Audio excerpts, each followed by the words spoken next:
Ya, baik, shalom saudaraku. Senang sekali bisa berada dengan saudara kembali di dalam program Fendi Menyapa di hari ini.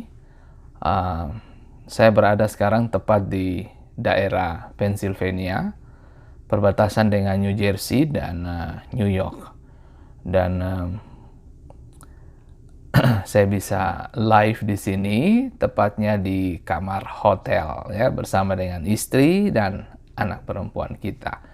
Baik, saudaraku yang diberkati Tuhan, seperti saya berbicara 2 hari belakangan ini tentang api kekudusan Tuhan, dan pelajaran ini masih terus berlangsung. Dan saya harus memulai dengan kata ini bahwa kekudusan diberikan, bukan dikerjakan atau diusahakan, ya. Dan sebab kita tidak memiliki kekuatan sama sekali untuk menjaga ini secara baik dan utuh, kita perlu anugerah, ya. Dan hari ini Bapak Ibu yang diberkati, kita akan melanjutkan apa yang menjadi pembahasan kita selama 2 hari kemarin, ya. Selamat bergabung Bapak Jayadi Ong dan Bapak Ibu Sandra Masih Sahertian, selamat bergabung. Dan Ibu Pendeta Titiwas, Bapak Jayadi Ong, selamat bergabung dari Florida, Tuhan berkati. Dan Ibu Nanan Lohi dan Ibu Magdalena, hamba Tuhan yang luar biasa, Ibu Magdalena Purwaningsi. Tetap jaga kesehatan Ibu Magdalena, sebab Tuhan sedang mengerjakan hal-hal yang tidak biasa dalam hidupmu bagi jemaat yang Tuhan percayakan untuk Anda layani, ya. Baik, selamat bergabung juga untuk Ibu Selina Laberi dan Ibu Wei Simatau dan Ibu Prilly Telusa. Apa kabar Ibu Prilly? Tetap semangat. Shalom buat Ibu Prilly dan kepada keluarga semua yang ada di rumah. Baik, senang sekali bisa menjumpai saudara kembali. Nah, ini menarik untuk kita belajar di hari ini Bapak Ibu. Nah, saya mau mulai dengan kata ini, tanda-tanda peringatan kemunduran spiritual. Nah, hey Me Muromatora, apa kabar Me? Tuhan memberkati, tetap semangat. Dan berbicara tentang tanda-tanda peringatan kemunduran spiritual. Dan tahukah kita bahwa ketika kita ada dalam situasi dan kondisi yang lagi hot-hotnya gitu, lagi panas, lagi bersemangat banget, tentunya kita pengen sekali menjaga api itu tetap ada di mezbah dan api itu tetap menyala di mezbah. Dan kita berharap supaya kaki dian itu tetap menyala, pelita tetap menyala. Itu kalau berbicara api berarti berbicara tentang roh Tuhan, roh kudus, semangat. Dan itu juga bisa berbicara tentang pengurapan atau penyucian, pengudusan Tuhan, pemurnian, itu semua di dalamnya. Dan hari ini kita berbicara tentang tanda-tanda peringatan kemunduran rohani. Nah, Allah memberikan kepada kita tanda-tanda bahaya untuk menyadarkan kita akan hal-hal yang akan melemahkan kita, seperti kemunduran atau sikap apatis, ya. Dan kemunduran didefinisikan dalam kamus yang ditulis oleh Frank dan Wognall. Dia mengatakan bahwa kemunduran itu punya pengertian dalam proses kemerosotan atau kerusakan suatu kondisi atau periode kemunduran, seperti misalnya dalam moralitas. Nah, ini penting ini Bapak Ibu. Nah, kalau berbicara moralitas, itu sudah berbicara tentang kehidupan kita yang paling esensi, ya, yang esensi banget. Dan Tuhan selalu berurusan dengan hal-hal yang moralitas. Nah, dan beberapa tanda kemunduran yang saya akan sodorkan buat Bapak Ibu hari ini. Yang pertama, kekurangan energi rohani dan moral. Nah, banyak orang kekurangan motivasi hidup dalam keadaan pingsan rohani. Saya sebut begitu, ya, pingsan rohani. Artinya antara mati atau hidup nggak jelas juga, di tengah-tengah pingsan, tapi nggak jelas dia mau kemana gitu. Nah, situasi-situasi seperti inilah yang membuat kita sulit dalam membangun sebuah komunikasi yang sehat dengan Tuhan. Nah, justru disitulah tempat di mana Anda dan saya diingatkan Tuhan untuk kembali. Itu sebabnya Raja Daud memberitahukan kepada kita bahwa, "Hai jiwaku, bangkitlah dan pujilah Tuhan." Artinya Daud menyadari bahwa setiap hari kehidupan kita perlu dibangkitkan dengan apa? Firman. Anda nggak bisa mengharapkan orang lain datang membangunkan Anda. Tapi Anda sendirilah yang punya komitmen untuk membangun dirimu sendiri. Dan tahukah saudara, sering saya katakan, jangan berlayar dengan iman orang lain. Ya toh? Dan Tuhan punya agenda bagi kita masing-masing. Dan pikirkan itu baik-baik. Nah, kembali ke sini Bapak Ibu. Kemunduran energi rohani dan moral.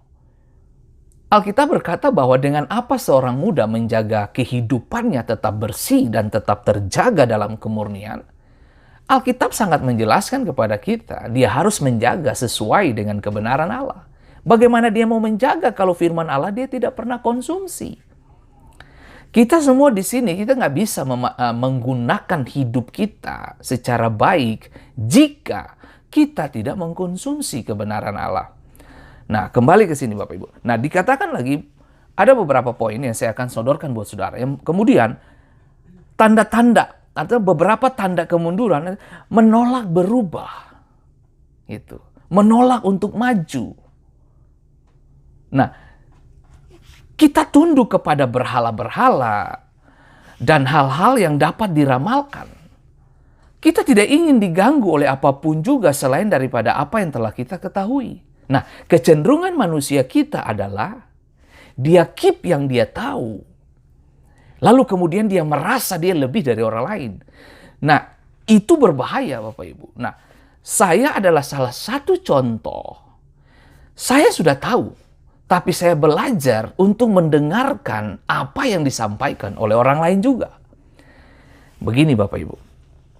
Anda melihat sebuah pohon dengan kacamata disiplin ilmu pertanian berbeda dengan mereka yang melihat pohon datang dengan disiplin ilmu, apa sebut saja, perbankan mungkin. Nah, banyak hal yang bisa berbeda. Nah, itu yang saya sebutkan. Nah, ada banyak hal dalam kehidupan ini yang perlu kita melihat dari berbagai sudut dan sisi kehidupan. Nah, kalau kita melihat dari sisi A, sementara orang lain melihat dari sisi B, kita perlu belajar karena posisi kita bukan di tempat dia. Dan disinilah perlu kedewasaan untuk saling melengkapi. Nah, ini menarik Bapak Ibu untuk kita belajar. Dan ingat baik, kita tidak ingin diganggu oleh apapun juga selain dari apa yang telah kita ketahui. Itu yang repot. Nah, tipe orang-orang seperti ini sulit berkembang dan sulit bertumbuh. Kenapa? Karena dia merasa dia sudah punya. Ngapain? Apa yang kau sampaikan itu tidak penting bagi saya. Nah, itu. Nah, sementara Tuhan punya pergerakan-pergerakan, Tuhan punya agenda, itu beda-beda gitu loh. Beda-beda dalam pengertian gini, dia taruh sesuatu kepada orang lain dan taruh kepada diri kita berbeda. Tapi dengar baik, tujuan sama. Nah, mungkin jalannya berbeda, tapi tujuannya sama, gitu ya. Nah, kita lihat bahwa kemudian kita dapati kurang sukacita. Itu tanda-tanda kemunduran, kurang sukacita. Nah, selalu ingat bahwa yang kalau berbicara tentang sukacita berarti kita berbicara tentang sesuatu yang datang dari dalam, sesuatu yang tidak bisa dipengaruhi dari luar. Nah, seperti sering saya katakan bahwa happy itu beda dengan sukacita. Nah, happy itu dipengaruhi dari luar. Contoh, kalau Anda dapat gaji, Anda punya gaji, Anda lagi happy banget. Kenapa? Karena dipengaruhi dari pendapatan itu kan. Waktu saudara dapat sesuatu yang menggairahkan saudara, itu happy. Tapi joy itu lahir dari dalam menuju keluar. Dan itu tidak dipengaruhi oleh situasi dan kondisi di luar. ada berkat dan tidak ada berkat, tetap Anda smile. Nah, itu berat itu Bapak Ibu. Nah, tapi justru disitulah letak di mana kemunduran secara spiritual ketika Anda dan saya tidak menjaga hati. Makanya Amsal mengatakan bahwa jagalah hatimu dalam segala kewaspadaan. Dari sana terbit kehidupan. Bagaimana mukamu bercahaya kalau kita tidak pernah menjaga hati kita? Nah, sering saya menggunakan kata ini bahwa apa yang lahir dari saya harus pastikan itu datang dari Tuhan, gitu. Nah, apa yang saya ucapkan, saya harus pastikan bahwa itu datang dari kemurnian hati saya. Dan ingat baik, kemunduran, salah satu tanda kemunduran adalah kurangnya sukacita. Berhati-hatilah. Nah, bukan berarti pengajaran ini setelah saudara mendengarkan khotbah ini, pengajaran ini, lalu saudara keluar dari depan rumah, semua orang yang kamu jumpai di jalan, kamu senyum-senyum. Jangan juga. Maksud saya adalah, apa saja yang terjadi di sekitar saudara dan situasi buruk apa saja, situasi-situasi yang datang seperti menekan Anda, mengintimidasi Anda, tetap Anda tidak dipengaruhi karena sukacita itu lahir dari dalam, bukan ditentukan dari luar. Gitu? Nah, sama halnya dia begini Bapak Ibu. Ada satu hamba Tuhan, dia pernah bersaksi begini bahwa justru di saat-saat saya sakit, saya datang ke rumah sakit dan mendoakan orang sakit. Berarti sukacitanya tidak dipengaruhi dari keadaan fisiknya itu. Tapi bagaimana roh di dalam dia mengerjakan hal-hal yang tidak biasa. Dan itu tidak mudah Bapak Ibu. Anda sedang kondisi sakit, tapi Anda masih berdoa buat orang lain. Nah, sama dengan Yesus bukan? Ada di kayu salib, tapi dia masih berdoa buat saudara. Nah, kembali ke sini Bapak Ibu. Beberapa tanda kemunduran. Menjadi terlalu menguasai. Itu juga keliru Bapak Ibu. Menjadi terlalu menguasai. Kita ingin menjadi pemilik segala sesuatu. Gitu? Dan melakukan segala sesuatu dengan cara kita. Dan kita terus-menerus membela hak-hak kita. Aspek lain dari masalah ini bisa jadi suatu obsesi untuk mengumpulkan kekayaan. Berhati-hatilah dengan hidup ini Bapak Ibu. Nah, tahukah saudara bahwa menjadi terlalu menguasai itu juga tidak bagus, itu tidak sehat. Dalam sebuah pernikahan, kalau suami terlalu menguasai dalam dimensi begini, ya sudahlah dia urus semua segala tetebengnya, istri cuma duduk-duduk saja, itu bahaya. Sebaliknya, kalau istri cuma urus semua dan suami cuma duduk-duduk saja, itu bahaya. Nah, dalam kehidupan ini, Anda perlu dikuasai oleh Tuhan, bukan Anda menguasai orang lain. Anda memimpin dan menginspirasi, ya, tapi bukan menguasai. Gitu loh. Mendominasi seseorang, itu namanya intimidasi.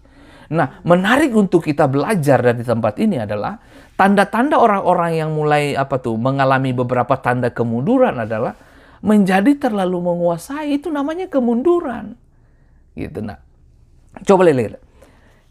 Lalu poin berikut, hidup dalam kecemasan dan kepanikan. Hari-hari hidupnya diwarnai dengan cemas dan panik.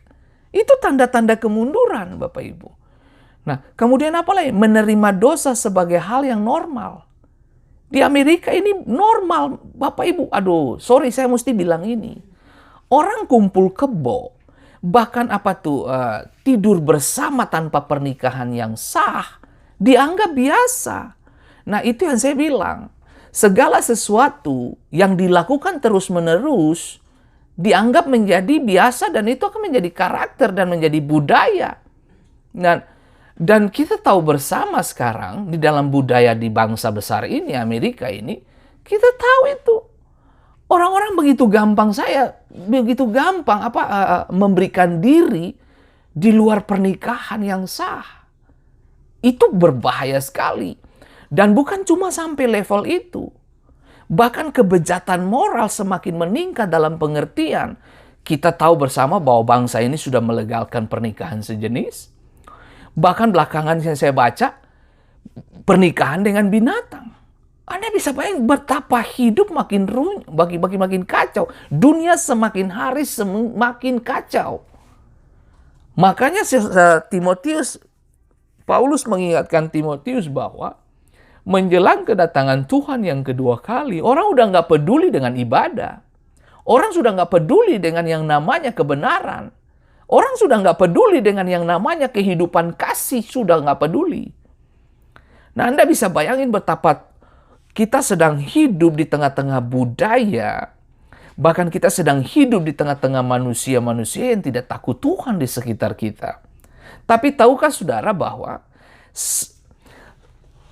sekalipun kita ada di dalam lembah bayang maut, tetap gada dan tongkat menjadi penghiburan dan kekuatan kita.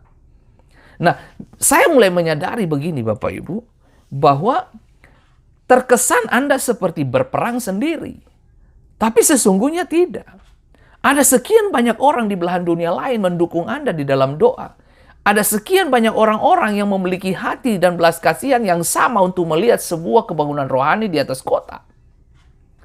Bahkan ketika saudara membaca di dalam satu Raja-Raja tentang kisah Elia berhadapan dengan Nabi Baal, dia seorang diri.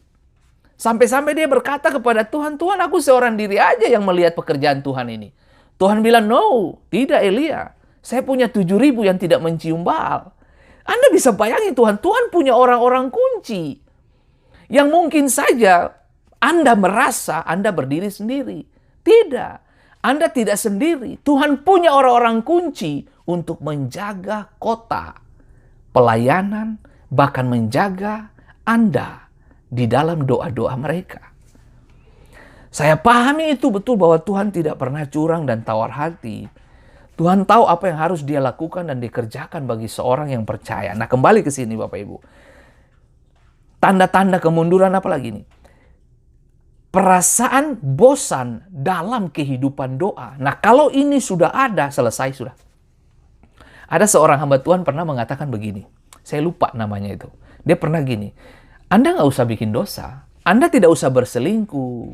Anda tidak usah berjudi. Tidak usah. Anda cukup tidak berdoa. Tidak berdoa saja. Nah, itu sudah tuh. Banyak problem bakalan datang.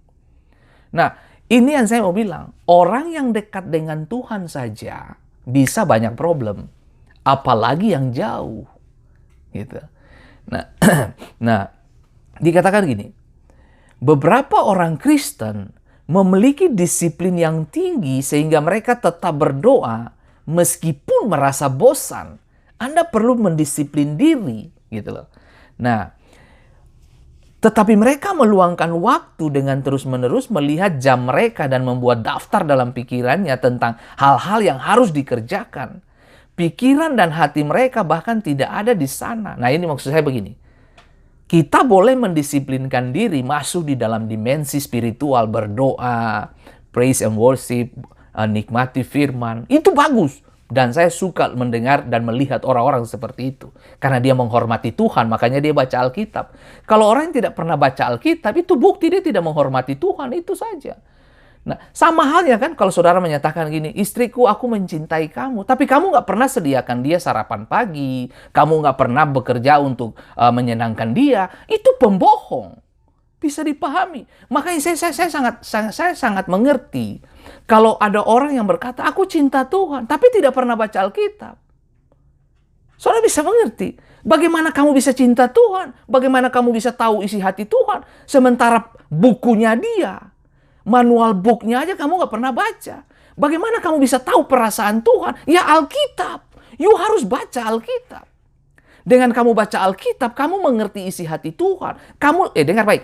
Perasaan, pikiran, kehendak, emosi, serta kemauan Tuhan ada di Bible. You harus baca Bible. Nah, kalau kamu gak pernah baca, tapi kamu berkata, aku cinta Tuhan. Saya tidak percaya Bapak Ibu. Saya tidak yakin dengan orang-orang seperti itu. Kenapa? Kamu bilang cinta, tapi kamu tidak melakukan apa yang Tuhan mau, gitu loh. Gitu loh.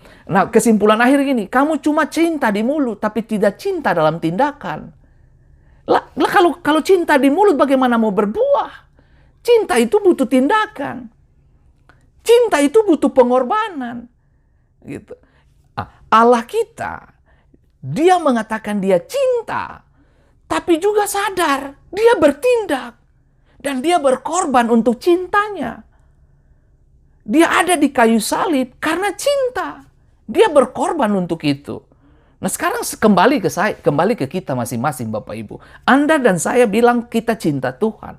Kita pengikut Yesus, murid Yesus. Tapi nggak pernah ada di kelasnya Tuhan.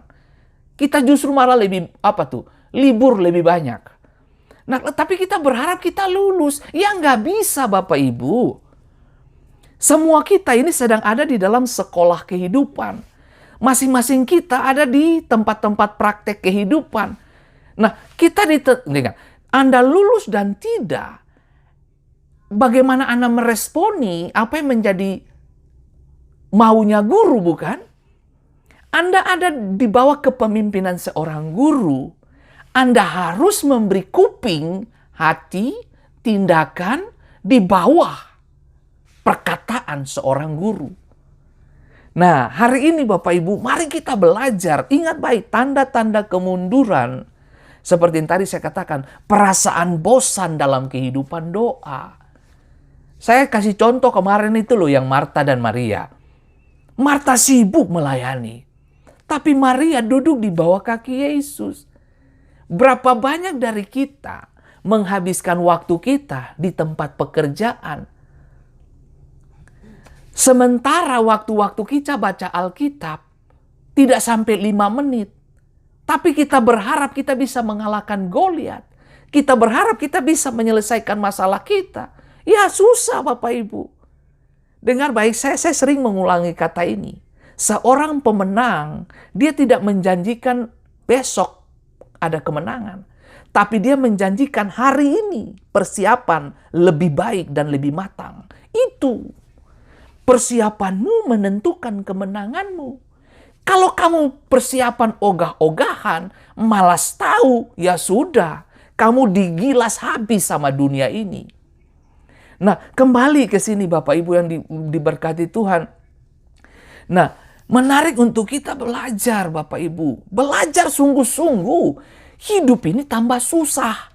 Bukan tambah enak. No, tambah susah. Saya kasih tahu buat Bapak Ibu. Bahkan saya mau kasih tahu buat saudara, keputusan-keputusan pemerintah tidak akan selalu menunjang hak-hak spiritual Anda, bahkan hak-hak ibadah Anda.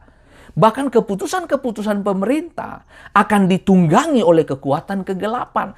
Kalau gereja tidak berdiri dan berdoa dan mengambil waktu untuk mendoakan pemerintah. Sekali lagi Bapak Ibu yang diberkati Tuhan. Kalaupun kamu cuma berdoa buat satu bangsa.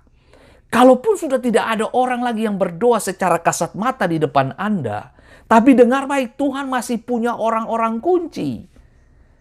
Elia beritahu kepada Tuhan, saya saja yang jadi nabi Tuhan di sini.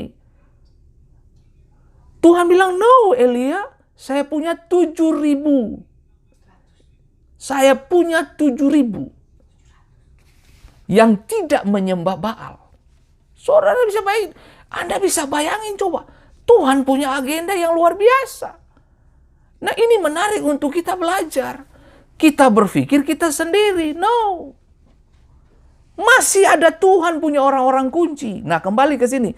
Kaki kita menginjak. Dengar, salah satu kemunduran. Kaki kita menginjak gereja. Namun mata kita melihat dunia. Ya bagaimana kita mau lihat kuasa ibadah? Tubuh di gereja, tubuh dalam persekutuan, tubuh dalam ibadah, tapi otak dan pikiran tidak di situ. Nah, kamu angkat tangan, tapi otakmu tidak di situ. Hatimu khususnya, hatimu nggak di situ. Makanya Alkitab jelas mencatat, bangsa ini memuliakan aku dengan bibirnya, tapi hatinya menjauh. Tuhan selalu konfrontasi, berlawanan, paradoks dengan orang-orang seperti ini. Nah, saya berharap Bapak Ibu, semua kita, bukan cuma Anda yang mendengar, saya juga. Setiap kita harus memiliki kesadaran akan hadirnya hadirat Allah. Anda ingin menjaga api Tuhan? Mulailah dari mana? Dari diri Anda sendiri. Begitu loh. Nah, oke. Menyembunyikan, bahkan gini, maaf saya mesti ngomong ini, bahkan menyembunyikan keuangan kita dari Tuhan. Itu tanda-tanda kemunduran rohani. Kita sembunyikan pendapatan kita dari Tuhan. Serius, saudara. Kembalikanlah persepuluhan kepada Tuhan. Tujuannya apa? Untuk apa? Mendistribusikan semua kehendak Allah dalam tubuh Kristus untuk ditumbuh kembangkan. Dia dengar baik. Tuhan tidak suka orang pelit dan di sorga tidak ada orang pelit. Nah, orang pelit itu merugikan. Nah, dia cuma tahu makan kepentingan diri sendiri, tapi dia tidak pernah memperkaya orang lain dan memberkati orang lain. Nah, orang-orang model kayak begini sulit untuk ada di dalam kerajaan Allah. Kenapa? Karena dia cuma lihat orientasi diri sendiri. Nah, kenapa saya mau melayani, saudara? Karena saya pikirkan tentang kehidupan orang lain. Kenapa saya mau menghabiskan waktu-waktu saya belajar? Karena bukan saya untuk menjadi pintar, no. Tapi saya ingin mendistribusikan kehendak dan kuasa Tuhan serta jalan dan solusi ilahi kepada banyak orang. Itu sebabnya saya mau menghabiskan waktu untuk belajar. Bukan untuk diri saya sendiri. Tapi saya sedang berpikir bagaimana orang lain ketika mendapatkan pengajaran. Mereka bertumbuh, mereka hidup benar. Dan mereka dibawa kepada kehendak Allah. Itu tujuan mulia saya. Nah, sekali lagi saya tidak punya kepentingan untuk merekrut kekayaan lewat pelayanan-pelayanan model kayak begini. No, bagi saya makan cukup itu sudah. Itu saja, tidak perlu berlebihan, bukan? Dengar baik, definisi berkat bagi saya lebih bagi orang lain, cukup bagi saya. Bisa dipahami. Nah, kalau sampai kita orientasinya cari kekayaan lewat Injil, betul Alkitab bilang bahwa seorang yang memberitakan Injil, dia harus makan dari Injil. Oke, itu benar. Itu benar. Tapi saya pun harus memberitahu kepada beberapa dari kita, berhati-hatilah dengan semua pelayanan-pelayanan yang kita lakukan.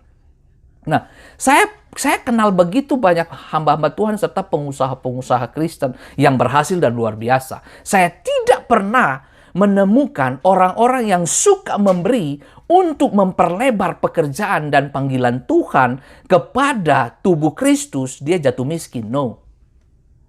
Saya tidak pernah melihat seperti itu.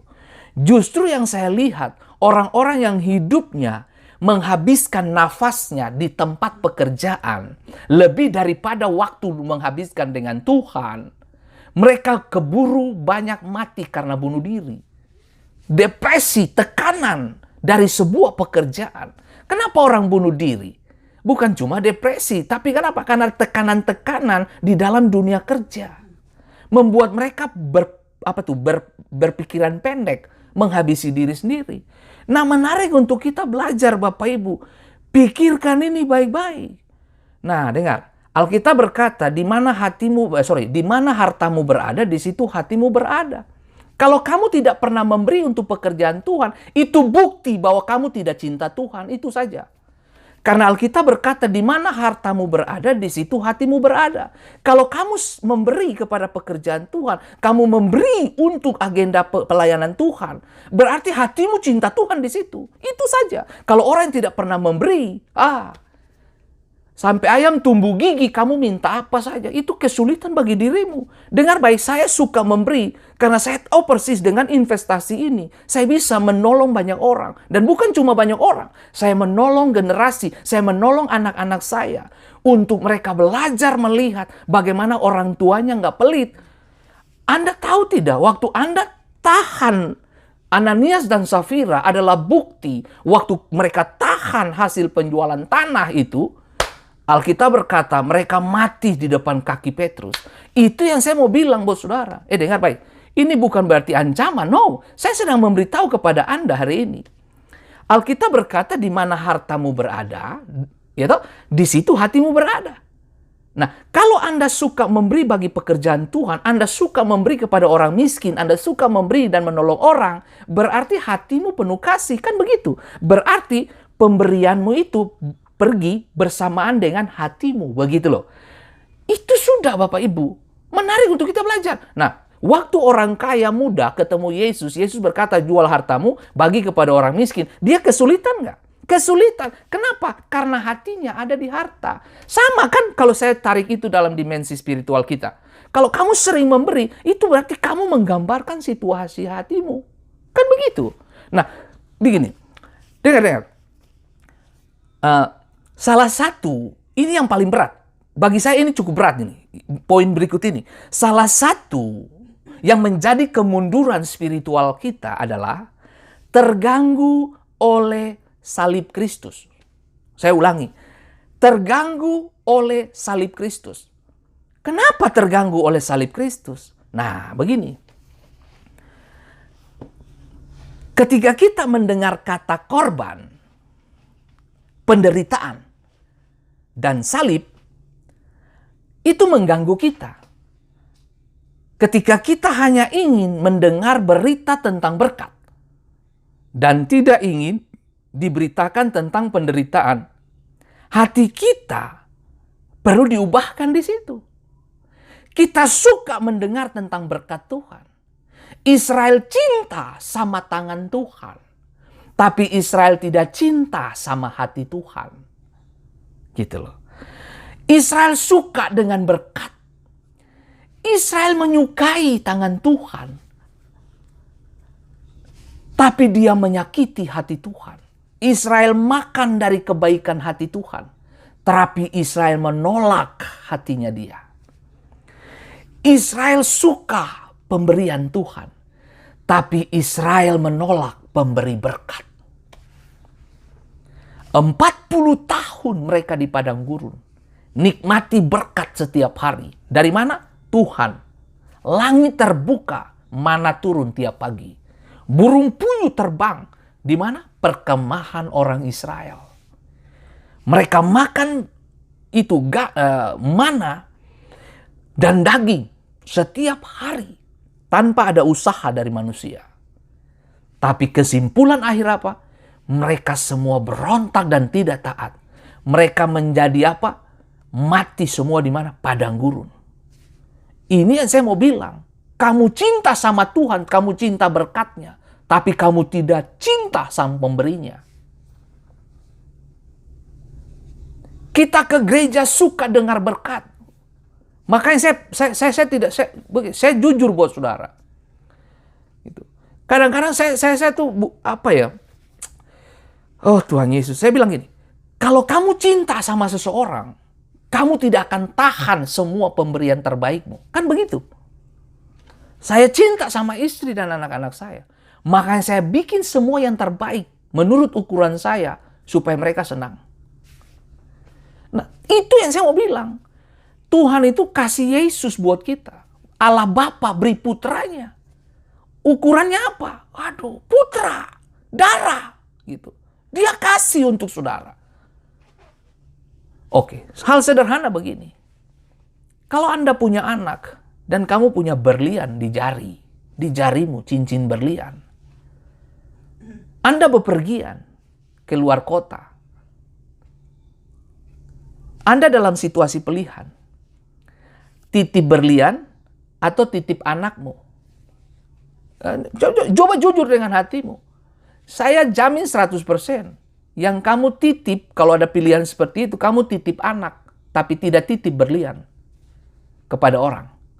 Anda berani menitipkan anakmu kepada orang, tetanggamu. Tapi kamu tidak berani menitip berlianmu. Kenapa? Itu bukti bahwa kamu lebih cinta benda daripada kamu punya anak darah dagingmu sendiri. Itu aja, ukuran itu aja. Kalau kamu lolos di situ, kamu the best. Itu saja, saudara. Dan telah terbukti, bukan? Berapa banyak dari kita untuk gini. Ada seseorang pernah mengatakan begini buat saya. Pak Fendi, kalau kamu pengen ingat orang itu, pinjamin dia uang. Atau dia ingat kamu, pinjamin uangnya dia. Dia akan ingat kau seumur hidup, katanya. Makanya saya bilang, itu bukti kalau pemberianmu itu menggambarkan hatimu. Nah, kiranya saudara bisa nangkap apa yang saya ngomong ini. Oke. Nah, berapa banyak dari kita datang ke gereja? Dengar baik. Sekali lagi saya katakan ini. Kita ke gereja, kita menjadi orang percaya, kita baca Alkitab, kita berdoa menyembah Tuhan. Bukan supaya kamu diberkati, no. Anda telah diberkati, makanya Anda berdoa. Kan begitu. Anda telah diberkati, makanya Anda baca Alkitab. Kan begitu. Jangan dibalik. Saya baca Alkitab supaya diberkati. Keliru. Kamu telah diberkati, makanya kamu baca Alkitab. Justru karena kamu telah diberkati baca Alkitab untuk menjaga berkat itu. Nah, karunia membawa kamu ke puncak. Tapi karakter dan disiplin hidup yang benar menjaga kamu tetap di puncak. Untuk menjaga semua karya-karya terbaik Kristus di dalam saudara, saudara perlu menumbuh kembangkan karakter terbaik saudara, kan begitu. Gitu. Nah, Matius 6 ayat 21 sangat jelas, bukan? Karena di mana hartamu berada, di situ juga hatimu berada. Kan begitu, Bapak Ibu.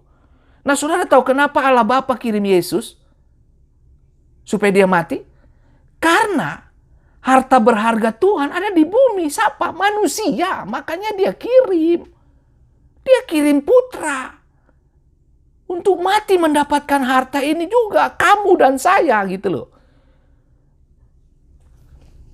Makanya saya mau bilang buat saudara, kalau sampai gini, kalau orang sudah berbicara tentang berkat, saya curiga dia sedang ada dalam situasi kemunduran rohani. Kenapa? Karena otaknya selalu berkat.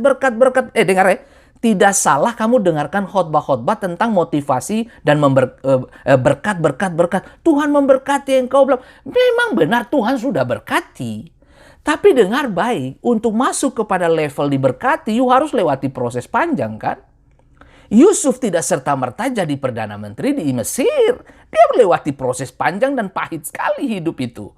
Nah, tapi makanya saya bilang, yang manis jangan buru-buru ditelan, bos. Semua pesan-pesan Injil yang terkesan membuat kamu dielus-elus rambutmu, dikipas-kipasin. Jangan buru-buru, bos. Saya kasih tahu bos saudara, dengar baik. Injil yang benar itu datang merusak keinginan dagingmu, keangkuhan hidup, dan keinginan mata. Itu Injil yang benar. Mana ada Yesus bisa bersinergi dengan kaum imam dan para Saduki dan Farisi? Coba. Tidak ada. Dia kasih rusak mereka malah. Rusak dalam pengertian, dia kasih tahu ini mereka ini cuma di luar bagus, tapi di dalam hancur berantakan. Nah, itu yang saya mau bilang. Injil yang benar itu dia datang, dia kasih hangus kau pun keinginan-keinginan daging. Tapi dia kasih kenyang kau pun spiritual, itu loh. Nah, dengar, makanya kalau orang mengalami gini, orang yang tanda-tanda orang mengalami kemunduran rohani, dia terganggu ketika mendengar tentang kata salib, korban, penderitaan. Dia terganggu dengan itu dan dia suka berkat. Gitu. Sekali lagi, tidak ada yang salah dengan berkat. Tapi kau tahukah saudara, korban itu berkat. Yesus mati, itu berkat. Semua kita dilahirkan untuk mati, saya kasih tahu. Semua kita dilahirkan untuk korban. Oh, saudara, kiranya saudara bisa pahami dan mengerti akan hal ini. Nah, saudara tahu kemunduran rohani apa lagi? Kecanduan. Kecanduan terhadap alkohol, judi, seks bebas, gitu. Segala sesuatu yang berlebihan itu bisa jadi masalah. Maka, dengar ya. Belanja yang berlebihan juga itu berdosa, masalah itu. Saya kasih tahu bos saudara. Itu benar. Ya. Terlalu banyak makan juga itu berdosa. Dengar baik, Adam dan Hawa makan tuh karena manusia jatuh kenapa? Karena makanan toh.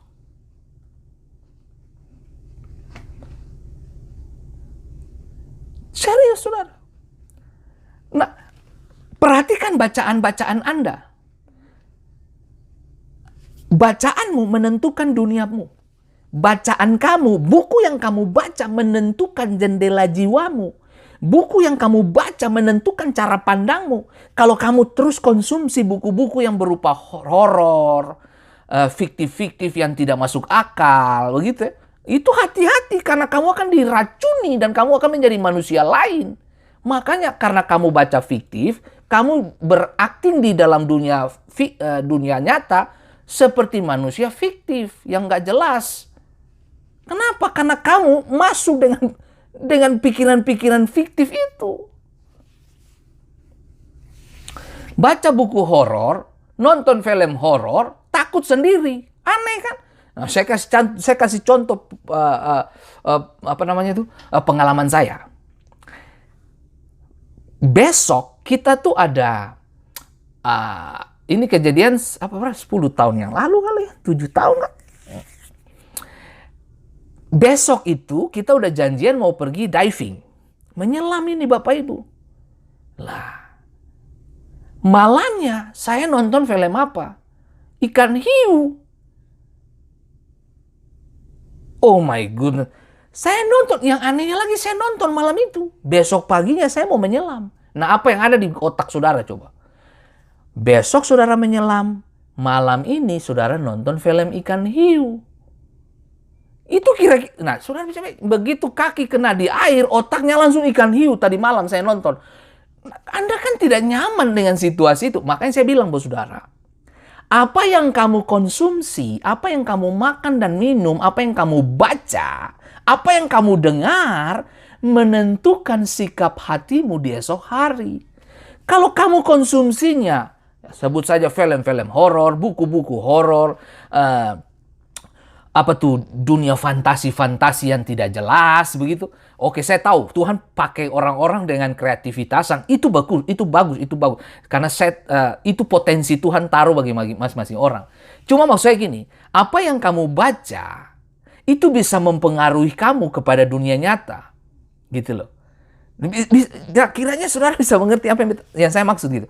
Nah, kiranya ini harus berhati-hati kita. Berhati-hatilah kita dengan hal-hal seperti ini. Sebab kalau itu sudah menjurus kepada kecanduan, Anda sedang dalam masalah. Oke. Judi, ambisi pribadi, nafsu akan uang, dan lain-lain. Itu kecanduan, itu bahaya. Itu berhati-hati Bapak Ibu. Berhati-hatilah. Nah, saya pernah cerita kepada Bapak Ibu episode keberapa itu. Mungkin yang ke-30 berapa gitu ya. Nah, di Amerika sini, kerjaan itu pakai shift 1, shift 2, shift 3 begitu ya. Nah, ada yang kerja tuh triple job gitu loh. 3 tempat. Saya pernah dicerita sama dia gitu. Waduh Pak Pendeta, saya hari pertama mantap, hari kedua mantap, seminggu masih oke Pak. Masuk hari minggu kedua Pak, itu saya sudah lihat orang 3 men. Itu satu orang di depan dia bisa lihat ada 3 bayangan coba saudara. Kenapa? Karena kurang tidur.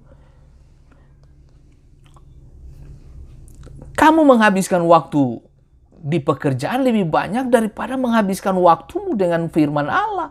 Bukan berarti habis dengar pengajaran ini, kamu nggak mau kerja baca Alkitab terus. Bukan. Paling tidak hidup ini ada keseimbangan gitu loh. Begini, kan 24 jam. Ya toh? 24 jam dalam sehari nih. Ya toh? Oke lah, sebut sajalah baca Alkitab tuh kalau saya bisa menghitung begitu di dalam konsep persepuluhan begitu saja ya.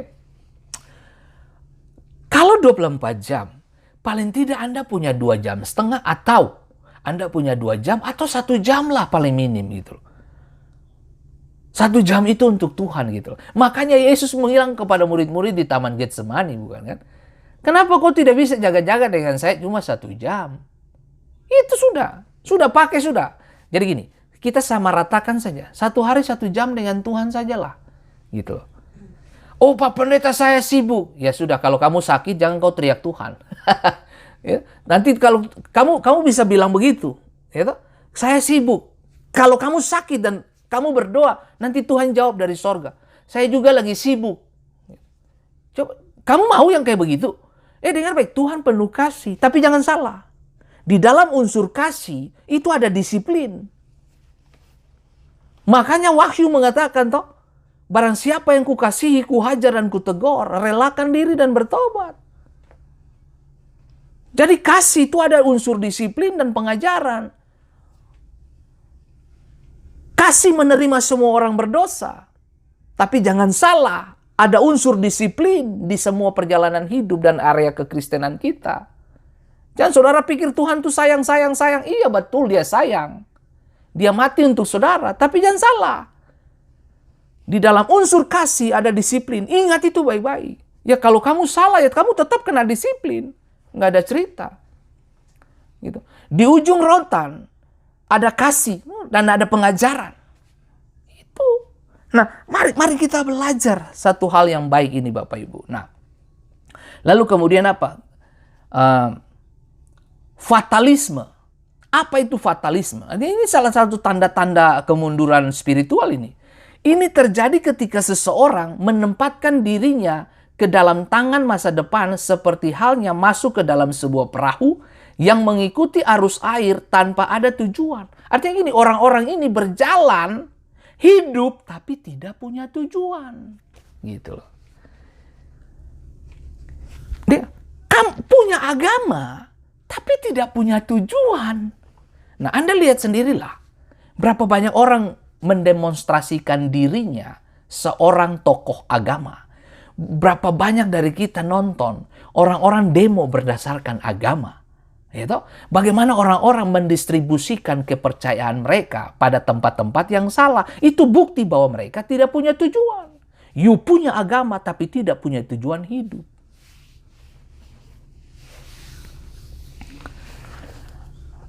Alkitab memberitahukan bahwa Kristus memiliki rencana bagi kita. Itu jelas sekali. Yeremia 29 ayat 11. Allah mengetahui rancangan terbaik bagi kita.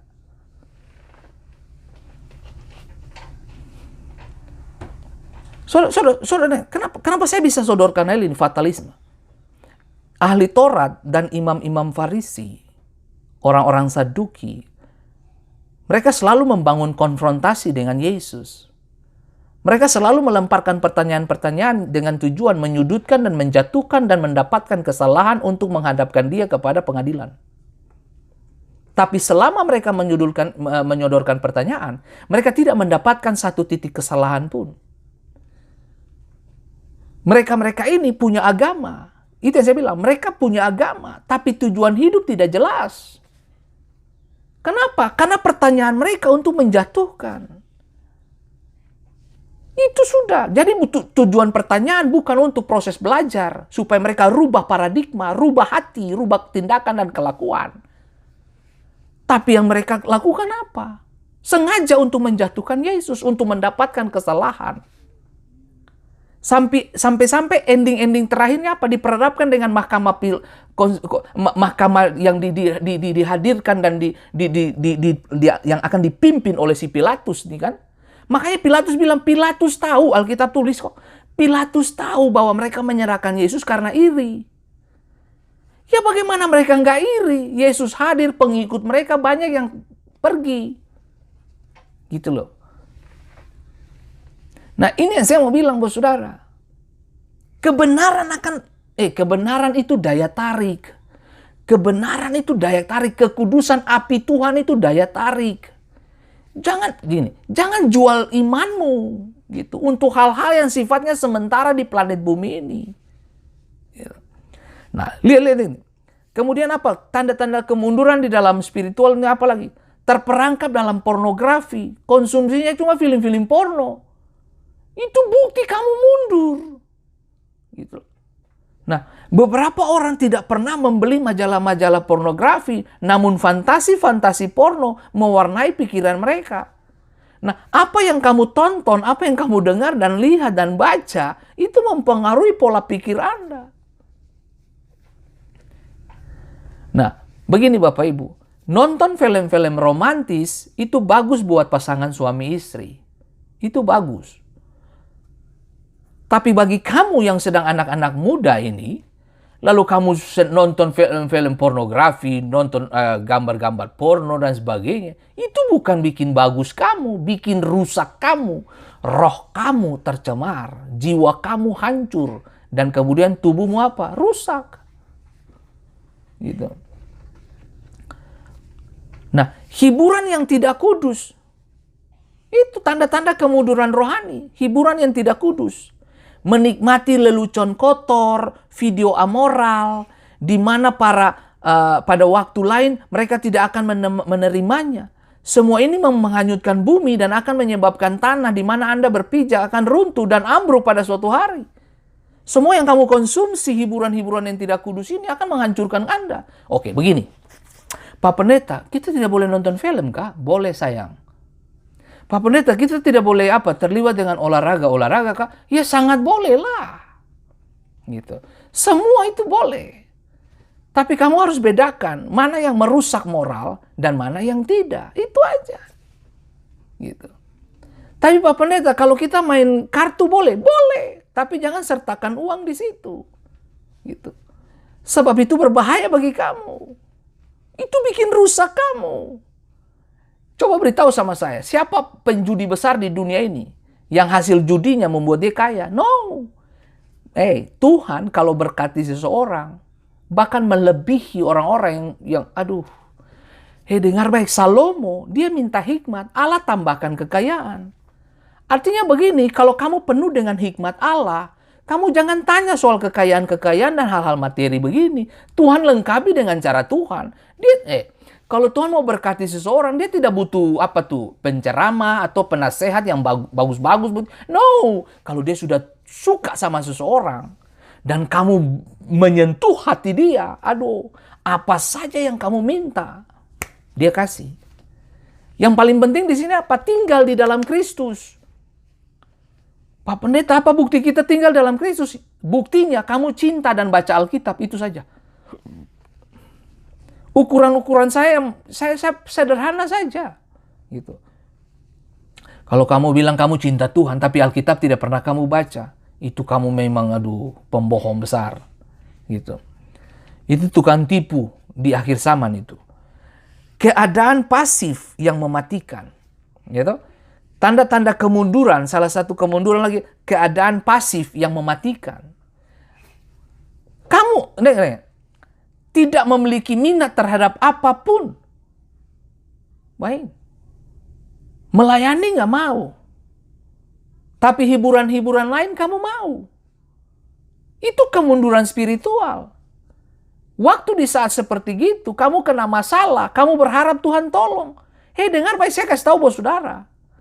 Kalau kamu nggak pernah dengar, kenapa Tuhan ajarkan kita gini? Seperti seorang wanita yang datang kepada hakim itu, dia datang terus menerus. Nah, sama prinsipnya tuh sama. Anda harus datang kepada Tuhan terus menerus, bukan karena Tuhan lupa, bukan karena Tuhan suka perhatian. No, begini kesimpulan gini.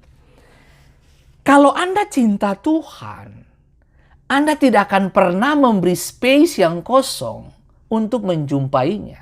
Artinya gini, selalu ada waktu untuk dia berjumpa. Kan begitu. Anda sudah menikah, setiap hari ketemu istri, ya toh? Itu namanya cinta toh? Karena sudah punya ikatan. Sama, waktu kamu cinta sama Tuhan, sudah punya ikatan perjanjian kasih di situ. Dia mati untuk saudara dan kamu hidup di dalam dia. Kamu minta apa saja ada, bukan? Kamu minta apa saja Tuhan fasilitasi, bukan? Karena Alkitab jelas mencatat banget. Barang siapa yang tinggal di dalam aku dan firmanku tinggal di dalam dia, minta apa saja dia kasih. Kan begitu. Kamu Senin Kamis nggak pernah muncul. Hari Minggu kau datang. Nanti 6 bulan kemudian kau datang. Sampai pendeta lupa bahwa kau tuh masih hidup. Begitu kau muncul di gereja, oh masih hidup ternyata. Coba bisa bayangin. Nah, pikir ini baik-baik Bapak Ibu. Kita berpikir kita sedang melakukan apa yang disebut dengan kasih. Dengar baik. Pembohong paling banyak belakangan ini muncul setelah pandemik ini. Kita bicara tentang kita sayang Tuhan, tapi kita tidak pernah mendekatkan diri kepadanya. Gitu loh. Anda deteksi dirimu sendiri. Di mana sayangmu kepada Tuhan gitu loh. Sama saudaraku. Jadi gini, seseorang pernah bertanya gini, Pak Pendeta, kira-kira Pak Pendeta punya aplikasi sederhana yang membuat kita bisa mengerti kita berhubungan dengan Tuhan tuh enaknya bagaimana sih? Saya jawab, kan kamu sudah menikah. Gitu. Kamu sudah menikah berapa lama saya tanya? 5 tahun. Oke, apa yang kamu sudah pelajari dari istrimu? Oh, dia sukanya ini. Ya sudah, puaskan dia dari sisi itu. Gitu. Tapi Pak Pendeta dia suka shopping. Ya sudah. Puaskan dia dari sisi shopping itu. Tapi Pak Pendeta biaya kita besar dong. Nah itu kan perlu waktu. Tenang aja. Jadi gini, cintailah pasanganmu dari sisinya dia, bukan sisinya kamu. Sama. Kalau kamu mau cinta Tuhan, cintailah Tuhan dari sisi Tuhan, bukan sisi kamu. Makanya Yesus berkata di Getsemani, bukan kehendakmu yang jadi, tapi kehendak Bapa yang jadi. Itu namanya cinta. Kamu bilang kamu sayang Tuhan, tapi nggak pernah baca Alkitab. Kamu bilang kamu sayang Tuhan, tapi ibadah kamu ogah-ogahan. Kamu pesta 3-4 hari, kamu pesta 3-4-5 jam, tapi ibadah cuma 1 jam, kamu malas. Terus kamu bilang kamu cinta Tuhan. Tukang tipu banyak belakangan ini Bapak Ibu. Dengar baik, saya mau kasih tahu Bapak Saudara. Anda boleh tipu pendeta, Anda boleh tipu pengajar, Anda boleh tipu orang-orang di sekitar saudara. Bahkan kamu bisa tipu istrimu, bahkan suamimu. Tapi kau tidak bisa tipu Tuhan, men. Nggak apa-apa, kamu tipu silakan. Tipu, please, silakan lakukan. Lebih banyak lagi tipu-tipuan. Pada waktunya kamu akan berdiri di depan tahta Allah. Kamu akan mempertanggungjawabkan segala sesuatu yang kamu lakukan. Waktu kamu sendiri atau waktu kamu bersama. Jaga dirimu baik-baik. Makanya saya bilang, tanda kemunduran spiritual apa? Keadaan pasif yang mematikan. Orang yang aktif, dengar, ikan yang segar, ikan yang enak, itu ikan yang aktif. Nah, itu saja. Orang yang terus berolahraga, tubuhnya, darahnya, itu persendian apa semua, itu lentur dan sangat-sangat fleksibel gitu loh. Jalannya bagus, peredaran darahnya bagus gitu. Tapi kalau kamu nggak pernah olahraga, tapi kamu berharap sehat, gimana sih? Saudara bisa pahami apa yang saya maksud gitu. Nah, ini perlu kesadaran kita dan suara Roh Kudus beroperasi dengan cara yang sama pada setiap generasi demi generasi. Tuhan bicara, Roh Kudus bicara buat Petrus 2000 tahun lalu, sama dengan Roh Kudus bicara kepada setiap kita. Bagaimana caranya mereka bicara? Ya Petrus khotbah 3000 bertobat. Kan begitu. Yesus bicara orang bertobat. Yesus ngomong pencuri berubah. Perampok berubah. Pemungut cukai berubah. Pelacur berubah. Sama.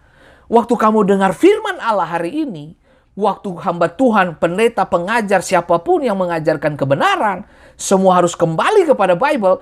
You harus bertobat dong.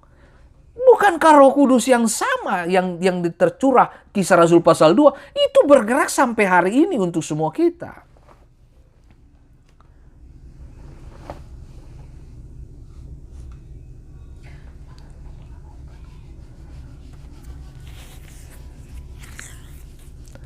Langkah pertama, dengar. Langkah pertama dalam membalikan lingkaran kerusakan spiritual ini adalah apa? Meninggalkan dusta jahat. Yang memberitahukan kepada kita bahwa kekudusan dalam ukuran tertentu sudah cukup. No. Dengar baik saya kasih tahu. Seperti tadi saya katakan Bapak Ibu. Anugerah itu tetap tersedia. Keselamatan itu cuma-cuma. Tapi pemuridan itu butuh sesuatu yang saudara harus hadirkan. Itu saudaraku. Jangan mimpi Anda lulus dari kelasnya Tuhan. Kalau Anda tidak pernah taat di dalam kelasnya Tuhan itu. Murid yang baik, dia tunduk dan mendengar apa kata gurunya. Domba yang baik mendengarkan apa gembalanya katakan. Murid yang baik, dia memberi kuping dan disiplin dirinya di bawah kekuatan dari pengajaran sang guru.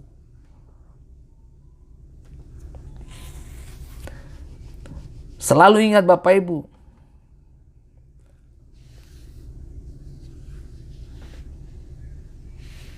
Saya mau kasih ingat kalimat ini. Ini kalimat penutup bagi kita.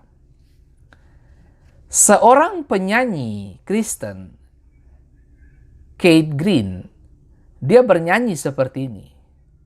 Para pendosa sedang tertidur dalam kegelapan.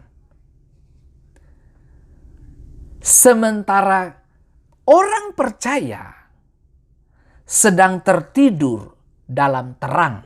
Bisa dimengerti. Wow.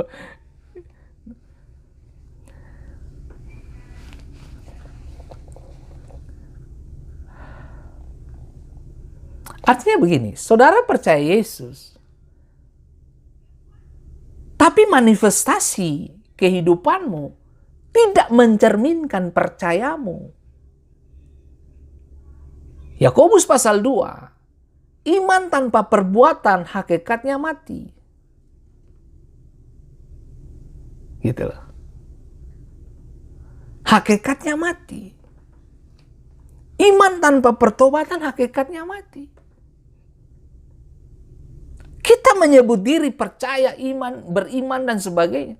Tapi kita tidak seperti yang kita yakini dan imani. Seharusnya seperti Yesus katakan. Waktu kamu menjadi murid, kamu belajar dari guru.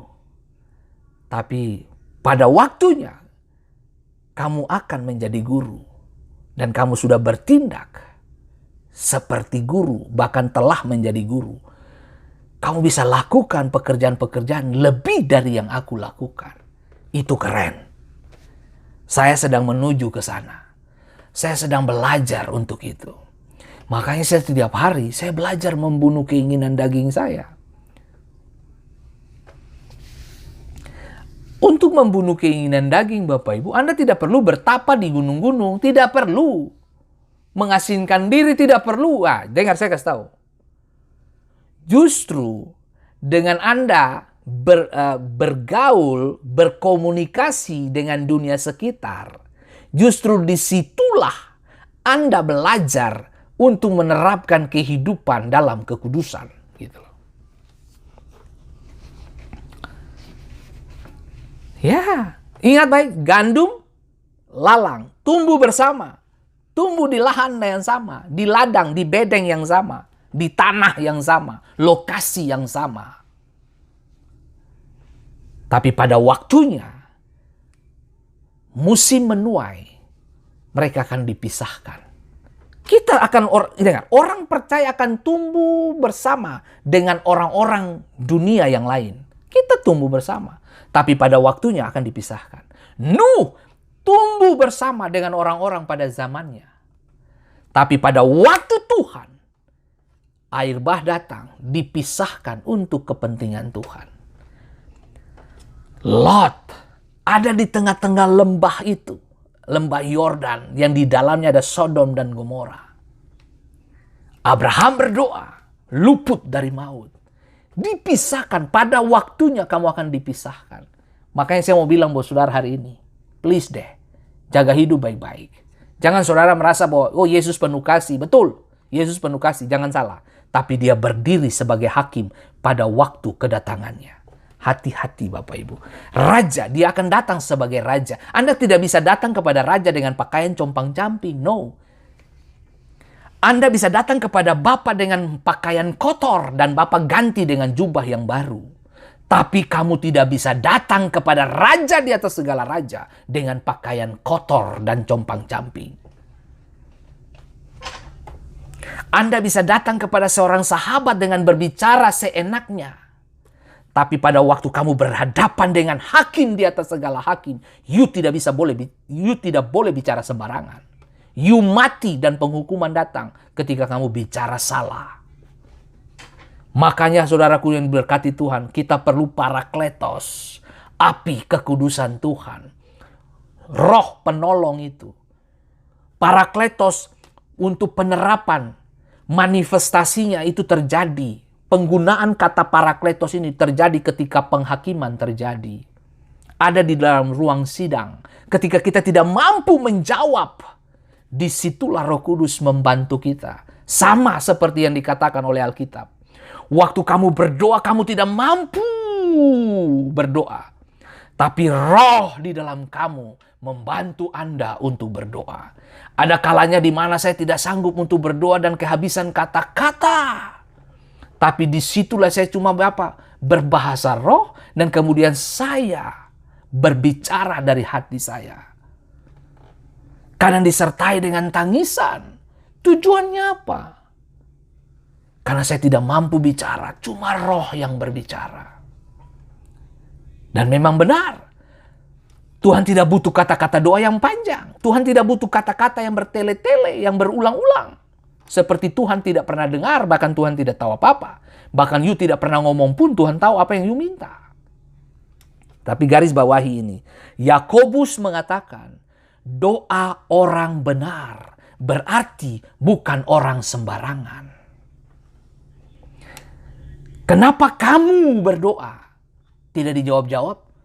Ada kemungkinan kamu berdoa untuk memuaskan hawa nafsumu.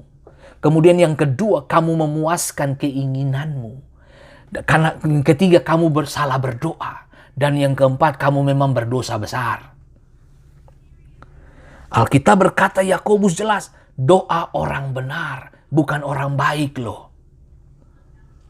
Orang baik belum tentu benar. Orang benar dia pasti baik. Baik di depan manusia, tapi benar di depan Allah. Pikir baik-baik Bapak Ibu, sebelum kamu bertindak jauh. Kalau kamu mau bikin dosa hari ini, mikir istri dan anak-anakmu. Kalau kamu mau buat dosa, mikir orang tuamu di rumah. Terlebih lagi pikir Tuhan. Pikir bahwa satu waktu you bakalan berdiri di depan pengadilan Kristus. Jangan ngomong sama kita, jangan ngomong sama saya. Tuhan sudah ampuni segala dosa dan pelanggaran. Yes, itu betul, itu benar. Jangan salah bos. Di dalam unsur penebusan Kristus itu, you harus disiplin diri di dalamnya. Kerjakanlah, apa pengertian kata ini? Kerjakanlah keselamatanmu dengan takut dan gentar. Kerjakan, itu apa? Disiplin. Percaya Yesus selamat? Yes. Beriman kepada Yesus selamat? Yes. Keselamatan hanya karena anugerah? Yes. Yes. Tapi jangan salah. Semua yang tadi saya sebutkan itu, Anda perlu mengerjakan keselamatan itu dengan takut dan gentar. Apa pengertian kata takut? Hormat, respect. Sama siapa? Sama Dia yang mati untuk kamu. Tuhan memberkati kita semua. Maju terus dalam Tuhan. Jangan kecut dan tawar hati. Saya mau berlibur dulu dengan istri dan anak. Mau menikmati udara di sekitar Pennsylvania begitu. Oke, Tuhan memberkati kita, sampai jumpa di esok hari dengan waktu yang sama. Saya mohon maaf, besok itu kita nggak bisa live dengan Ibu Fani seperti yang saya janjikan dengan Bapak Ibu untuk hari Kamis besok. Disebabkan karena salah satu sahabat dekat dia dan orang yang pernah membangun bisnis modeling dengan dia ini meninggal dunia. Jadi dia harus ada di situ sebagai seorang pemimpin. Nah, jadi dia bilang, Pak Pendeta, kalau boleh kita ditunda dulu minggu depan begitu. Nah, nanti kita lihat schedule-nya Ibu Fani ini kapan lagi. Nah, oke, baik. Tuhan memberkati Bapak Ibu semua. Sampai jumpa di hari esok dengan waktu dan pengajaran kesinambungan dari apa yang kita ngomong di hari ini. Tuhan memberkati, dan mari kita satu di dalam doa. Bapa yang baik, Bapa yang luar biasa, datanglah kerajaan-Mu, jadilah kehendak-Mu dalam hidup kami. Urapi setiap kami di tempat ini Tuhan. Teristimewa kepada ibu-ibu dan bapak-bapak yang sedang bergumul dengan kehidupan pribadi mereka.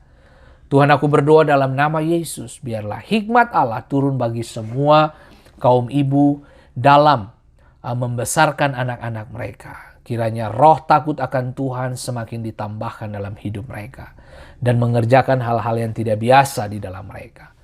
Tuhan, kami berdoa dan berterima kasih sebab benih ilahi sudah ada pada Ibu Email dan Ibu Ans. Aku perkatakan mujizat Tuhan terjadi, bahkan Ibu Ina, mujizat Tuhan terjadi.